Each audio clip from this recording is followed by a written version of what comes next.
ఇస్సాకు ఎవరంట? వాగ్దాన పుత్రుడు.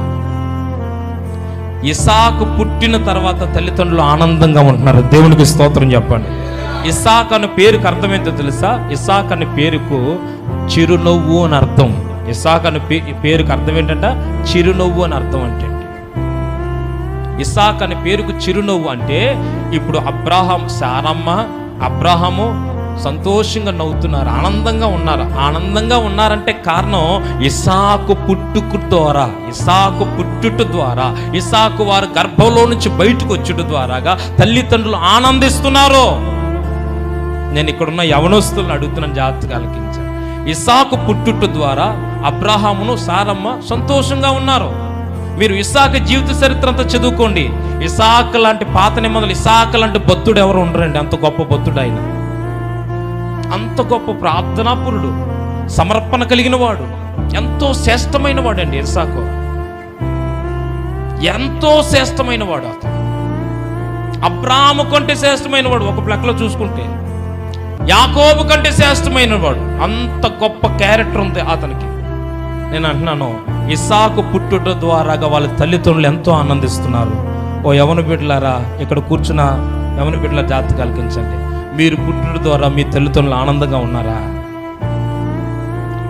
నీ జన్మ ద్వారాగా నీ తల్లిదండ్రులు ఆనందిస్తున్నారా?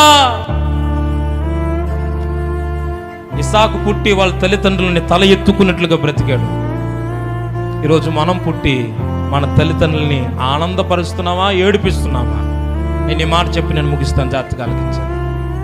నేను బండి మీద మా ఇంటికి వెళ్ళే దారిలోని వెళ్తున్నప్పుడు ఒక తల్లిగారు కనపడ్డారు. ఆమెను కనపడి ఆమెకు వందనాలు అమ్మ అని చెప్పాను. నేను అమ్మ వందనాలు అని చెప్పి, బాగున్నారా తెల్లి అన్నట్టుంటే ఆమె అంటుంది, అయ్యా ఏం బాగోడువయ్యా, ఏం బాగోడువయ్యా.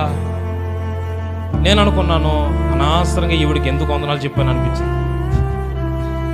అనవసరంగా ఏం బాగున్నాను అంటుంది ఏంటి, ఫోన్లో ఏదో చెప్పుకుంటూ వెళ్ళిపోవచ్చు కదా అని నేను మనసులో అనుకుంటున్నాను. కానీ ఆమె ఏడుస్తుంది. బాగున్నావు అని అడుగుతున్నావు కదా బాబు పాస్టర్ గారు, అసలు నేను ఎందుకు మాట అడుగుతున్నావు?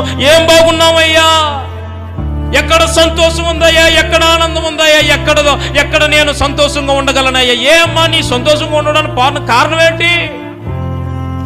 2 పిల్లలు ఆమెకి, కూతురుకి వివాహం చేసింది, ఒక మంచి భర్తకిచ్చి పెళ్లి చేసింది.